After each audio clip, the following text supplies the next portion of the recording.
Prej ditësh Shqipëria është përballur me kushte atmosferike të paqëndrueshme, çka ka sjellë përmbytje masive nga veriu në jug. Lumi Vjosa ka arritur përsëri kuotën maksimale, duke shkuar në 7.45 metra. Prurjet vijojnë me intensitet të lartë, ndërsa në zonën e Memaliajt niveli i ujit ka arritur në 7 metra. Kjo situatë paralajmëron një rritje të mëtejshme të nivelit të Vjosës, që pritet të arrijë deri në 8.5 apo 9 metra në orët në vijim. Ndërkohë, prurjet në lumin e Semanit janë në kota të larta. Semani ka dalë nga shtrati në fshatin Murrizë, rrjedhimisht ka prezencë në ujë në oborret e banesave. Lumi Seman ka përmbytur me qindra hektar tokë bujqësore brenda argjinaturës në Roskovet, Patoz dhe në Fier. Ndërkohë, edhe lumi Shkumbin ka dalë nga shtrati dhe në fshatin Thanasaj, ka kaluar nivelin e argjinaturës dhe ka prekur rreth 20 banesa. Në terren ndodhen strukturat e bashkisë Lushnjë dhe po shqyrtojnë mundësinë e evakuimit të këtyre banorëve. Përmbytur është edhe fusha e Tërbufit, gjithsej në ujë janë 700 hektar sipërfaqe bujqësore dhe territorin e bashkisë Divjak. Uji ka arritur nivelin 1 metër thellësi në përfusha. I bllokuar prej 4 ditësh nga uji ka mbetur një blegtor i cili është i vetmi në Tërbuf që zhytet për të parë tufën e të imtave që janë brenda stanit. Ai thotë se baktia nuk ka ushqim dhe disa kokë kanë ngordhur nga uji dhe nga i ftohti. Pyetja është natyrore. Se me Allahu nuk hajemi dot.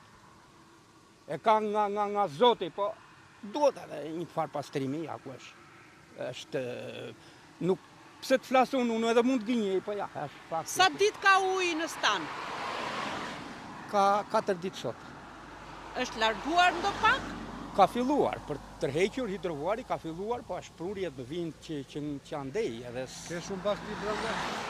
Janë 130 kokë. Ke dëme?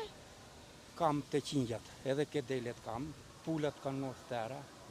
Gjatë natës, niveli i lumit ishëm është rritur ndjeshëm, duke bërë që niveli i ujit në fshatrat Bilal, Murqin dhe Malkus të ngrihet ndjeshëm, duke shkaktuar përmbytjet si në ditët e para. Rreshtet kanë pushuar, për banorët e këtyre fshatrave dyshojnë se mund të jenë hapur portat e Bovillës, gjë që ka bërë që niveli i ujit të ngrihet në këtë kuotë. Ndërkohë ka përmirësim në fshatin Miliskaj, ku uji ka filluar të tërhiqet, por rruga dhe arat e këtij fshati vijojnë të jenë në ujë. Fatmirësisht uji ka filluar të tërhiqet nga banesat. Situata në territorin e bashkisë së Shkodrës paraqitet më e dhe nën monitorimin e vazhdueshëm në nivelin e ujit në kota kritike. Hidrovorët po punojnë me kapacitet të plotë të pandërprerje, duke mbajtur nivelet e ujit në kota të sigurta. Furnizimi me energji elektrike është normal. Gjithashtu problem ngjelet edhe qyteti i Durrësit, ku lumi Erzen ka dalë sërish nga shtrati, duke bërë që shumë banesa të jenë në ujë. Gjithashtu uji ka përmbytur edhe një pjesë të madhe të tokave përreth. Forcat armatosura në koordinim me Agjencinë Kombëtare të Mbrojtjes Civile mbeten të angazhuara në terren krah për krah me strukturat vendore për menaxhimin e situatës dhe mbrojtjen e jetës